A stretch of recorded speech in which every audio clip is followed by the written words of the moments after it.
이두하 변호사님, 이 측근들이 말하는 그 이유가 스트레스란 말이에요?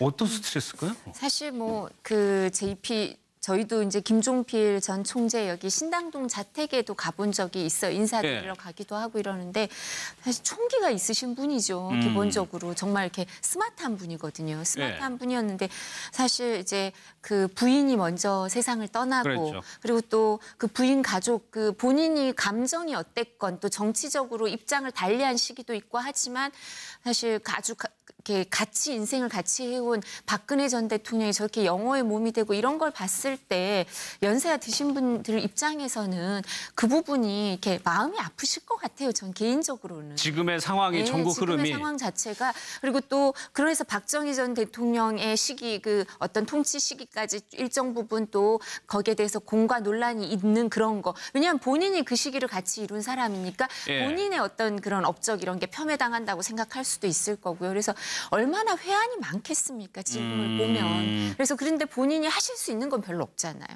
그리고 본인이 생각했던 그 보수 세력이라는 것도 지금 그렇게 공고하지도 않고 이런 걸 봤을 때 무기력감도 좀 느끼실 수 있을 것 같고요. 개인적으로 마음도 좀 아프실 것 같고 하니까 스트레스가 어떻게 없으시겠어요.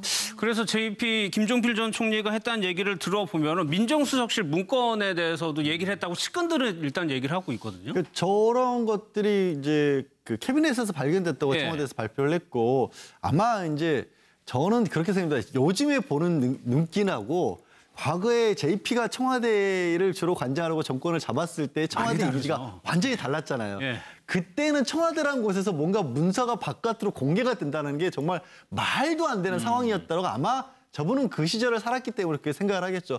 저희들은 오히려 대통령 기록물 비밀로 할 거 외라면 청와대에서 무슨 일이 이루어지는 걸 국민이 알아야 된다는 입장인 거고 지금 JP가 봤었을 때는 세상에 다른 데도 아니고 민정수석실 청와대 민정문건이 민정문건이면 정말 기밀 중에 기밀일 텐데 그거를 다 알려줄 정도야. 그러니까 박 전 대통령이 지금 구속되고 이런 거 아니야라고 아마 생각을 하시겠죠. 하지만 저거는 이제 흘러간 세대의 생각이라고 저는 보고 싶습니다. 스트레스라고 측근들은 얘기는 하고 있는데 홍준표 당시 후보가 방문을 했을 때 문재인 당시 후보에 대해서 굉장한 비판을 했었습니다. 그때 영상을 좀 잠깐 보고 이어가겠습니다. 꼭 대통령이 안 돼도 괜찮습니다만은 나라가 이 지경이니까. 아이 다른 사람 그거 당시에 어리고 문재인이 같은 거 그런 얼굴이 대통령 될 수가 없는데 세상에 무서워져서 대통령이 앞섰다고 그러는데 말이 안 되는 소리야. 그러니까 굉장히 탐탁치 않게 생각을 했었던 것 같아요. 그러니까 저 말을 그대로 들으면 상당히 원색적인 비난이죠. 사실은 얼굴을 가지고서 대통령이 되고 안 되고 그럼 관상 보고 대통령 뽑아야죠. 그런데 좀 이제 심하게 말씀을 하신 것 같고 아무래도 이제 본인이 싫어하는 모습을 또 홍준표 후보가 왔으니 홍준표 후보에게 덕담을 하다 보니 저런 말이 나온 것 같은데 상당히 좀 부적절한 것 같고요. 이제 스트레스를 그래서 받을 수는 있을 것 같아요. 지금 아까 말씀하신 뭐 그 부분, 그러니까 우리가 일반적으로 볼 때 생각하는 것과 다른 생각을 갖고 있을 수 있잖아요. 그러니까 JP는 그 분이 살아왔던 인생의 역정들 속에서 그런 관점에서 본다고 하면 본인이 스트레스 받을 가능성이 있다고 보고 또 한 가지는 박정희 전 대통령의 100주년 탄생 100주년 기념을 해서 우표를 발행하려고 했었는데 그게 이제 시민사회단체나 다른 반대 때문에 결국 무산이 됐습니다. 그것도 본인한테는 상당히 스트레스였을 가능성이 있을 것 같아요. 그러니까 사실은 이 문건보다도 어찌 보면 그게 더 스트레스였을 있거든요. 왜냐면 본인도 부정당한 그렇죠. 왜냐하면 본인이 함께 정권을 만들었고 함께 일을 했었고 또 친척이지 않습니까? 그런 상황으로 본다고 하면 박정희 전 대통령의 100주년 기념 우표 발행을 무산시킨 것에 대해서 그게 이제 정부라고 또 생각을 하시겠죠. 그러다 보니까 결국은 저런 부분에 대해서 이제 많은 스트레스가 왔고 또 평소 나이가 많으시니까 아무래도 스트레스 받으시면 바로 그게 몸에 증상으로 나타날 가능성이 있어서 아마 병원에 입원하신 것 같고 큰 그건 아닌 것 같아요. 제가 그냥 보기에는 그 링거 맞고 계시고 그런데 아무튼 좀 빨리 퇴원하셨으면 좋겠습니다. 문건 얘기를 좀 했는데 우병우 전 수석이 오늘 법원에 출석을 했습니다. 뭐라고 대답을 했는지 좀 들어보겠습니다.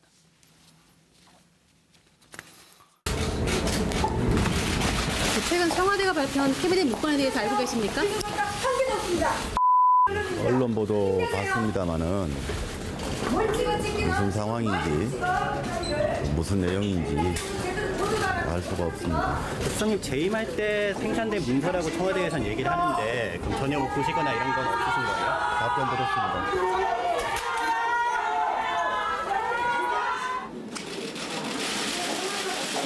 힘내세요.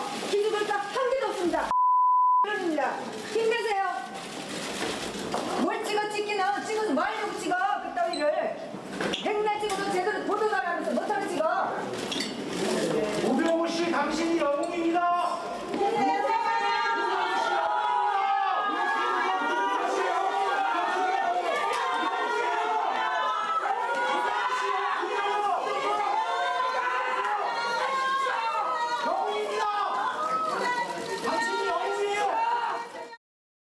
네, 응원의 목소리도 있었네요. 양 변호사님, 뭐 예상은 했던 답변이긴 합니다만은 다른 때보다는 조금 길게 얘기한 것 같아요. 그렇죠. 보통 때는 모른다라는 예. 정도로 그냥 뭐 기자들을 쏘아보다시피 그렇게 하는 게 일반적이었는데 아무래도 말씀하신 것처럼 본인이 재임하고 있던 그렇죠. 기간 중에 나온 문건이기 때문에 뭔가 이만큼이라도 설명을 해야 되는 거고 두 가지 정도 생각해 볼 수 있게요. 첫째는 실제로 이런 의미입니다. 아직 피고인이지만 검찰에서 증거로 이 문서들과 관련된 것들을 제출을 안 했습니다. 예.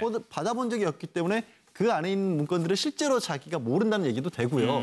두 번째로는 지금 와서 본인은 국정농단과 관련해서 어떤 일에도 관여한 바가 없다라고 얘기를 했는데 저런 자기가 직접 보지도 못한 문건들이 나왔다고 해서 아 그거는 어떤 거고요라고 자세하게 설명하면 또 이율 배반점이 말이 안 되는 모순이 되기 때문에 예. 두 가지 측면에서 다 나는 모르는 얘기다라는 말밖에는 지금으로서는 할 수가 없는 거죠. 오늘 나온 게서 이 변호사 오늘부터 검찰이 수사에 착수한다고 그랬거든요. 네. 사실 저게 이제 문건은 보통 작성의 주체가 행정관들이 많이 쓰죠. 뭐 예. 수석이나 비서관이 그게 문서 막 작성하고 있고 그렇죠. 이런 경우는 별로 없으니까.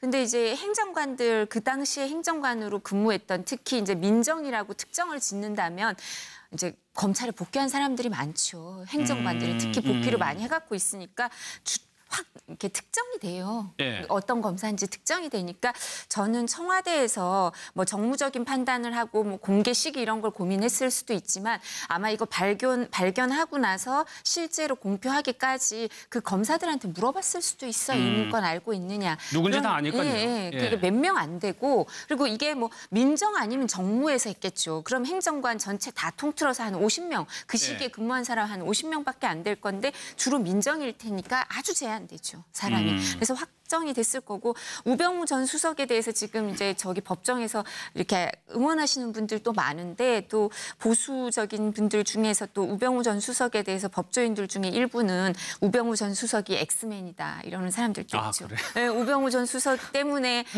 그때 노무현 전 대통령 그 수사를 할 때 아주 예. 강경하게 구속 수사를 주장해서 윗선하고 계속 마찰을 빚고 그러면서 그 시기가 계속 표류하는 동안 불행한 선택을 하셨죠. 예. 그래서 이제 친노 일족이 살아남았다. 그러니까 이렇게 엑스맨이다 이렇게 얘기를 하고 두 번째는 이번에 이제 알겠습니다. 국정농단 사건도 이게 의무가